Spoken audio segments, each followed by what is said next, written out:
mu bitundu ebya Bukeddeya nga Bwenja akalulu.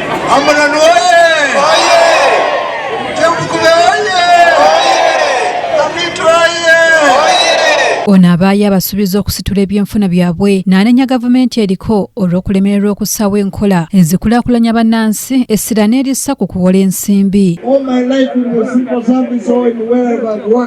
I have worked for the people. I know why we should work for people. I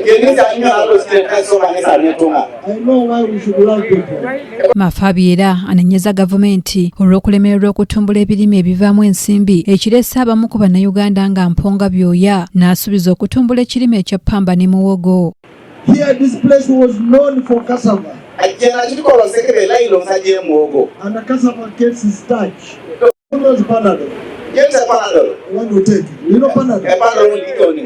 That is starch. 1 kilo of starch now is 1.4 million shillings.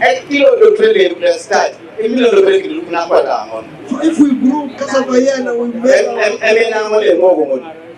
make money. Mafabi abeena abayitiddemu mu ebyo ebiri mu manifesto ye singa banaabeera bamuwadde akalulu n'atuula mu ntebe y'eggwanga.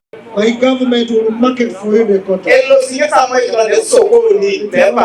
Not the market of cotton.